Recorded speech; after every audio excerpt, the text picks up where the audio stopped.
So sometimes before I enter into a position, I like to see if the company is indeed trading below the 200-day moving average. So surprise! I've got 3 companies for you that I have deemed to be wide moat that are trading below the 200-day moving average.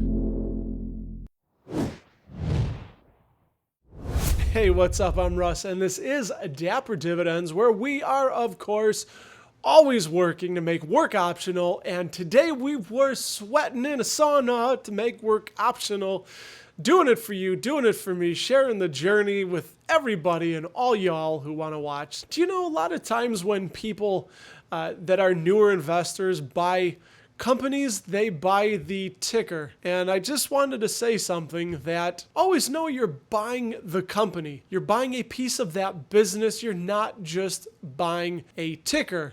And if you are just buying a ticker, then you're trading and you're speculating that somebody's going to pay you more for the ticker than you just paid for it. That's not what we're doing here. What we're doing is long-term investing, long-time horizons, decades. We're buying and holding, collecting dividends, and every dividend that comes to us passively is one more dollar that we do not have to work for. So we want to make sure we're buying good, solid companies, and companies that have a wide moat are some of the best that have a durable competitive advantage.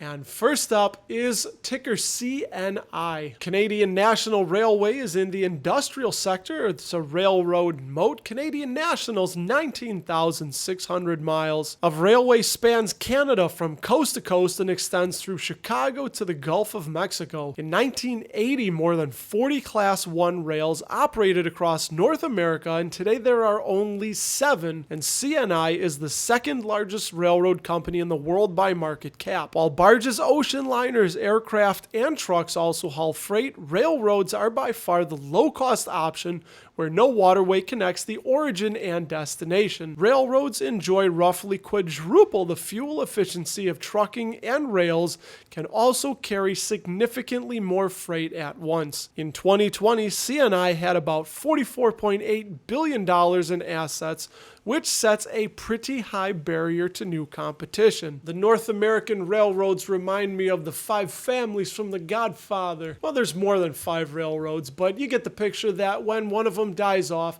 they don't get replaced. They may merge, but it's a really high barrier to entry. Not anybody is just going to come up and start a railroad business and compete with these guys. Oh, and CNI is merging with Kansas City Southern, ticker KSU, for $33.7 billion and will be paying KSU shareholders about $200 cash and 1.129 shares of CNI for each share they own of KSU. So currently KSU is $261.05. You'd be getting $200 back on top of 1.129 shares of CNI for the low price of $61.05, which CNI, currently trading at $106.41, would be about a 42% discount. CNI currently paying 2.31% dividend yield, which is good for $2.46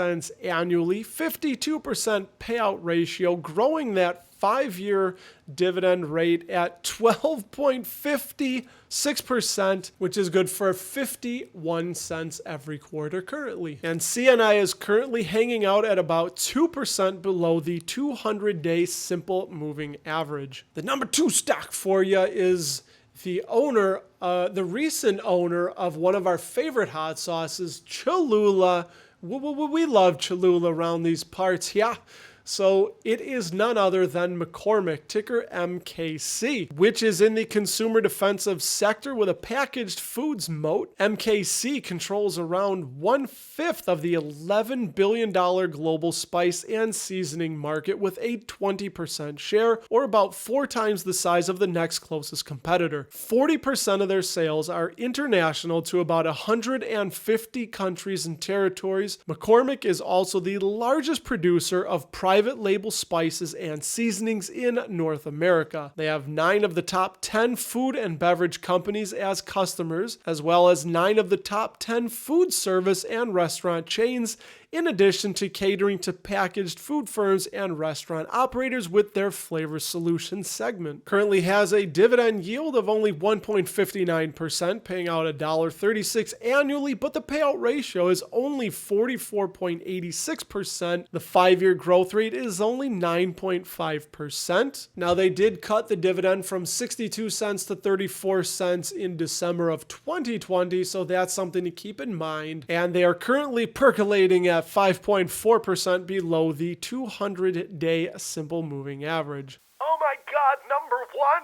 It's Clorox. It's Clorox. We love Clorox. Ticker a CLX. Man, I got mad love for Clorox. Is in the consumer defensive sector with a household products moat. They have an impressive 25 to 35% return on invested capital the last 10 years. 80% of US sales are from brands that are either number 1 or number 2 in their categories, while spending 2.2% of revenue on research and development, which is more than Colgate-Palmolive and Kimberly-Clark, but just behind Procter & Gamble. Interestingly, they co-own mines with the Oil-Dri Corporation to obtain specific clay for their cat litter products.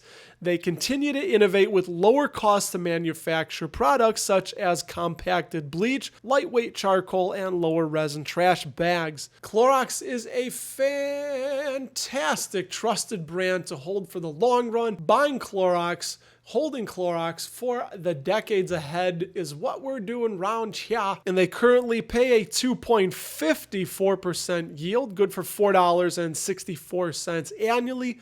Payout ratio is 60%, 5-year growth rate of 7.62%, but they have been growing that dividend for 44 years. They are going to be a dividend king in my mind, no doubt, in the very near future, probably in about 6 years if my public education math serves me right. Clorox is currently sitting about 4.3% below the 200-day simple moving average. So you might want to consider these companies. Talk to your doctor, see if they're right for you, see if Clorox in your portfolio is a good thing. Entre, come, check video out that I do on Clorox. You'll love it. It's a fantastic thing, and I will talk to you there.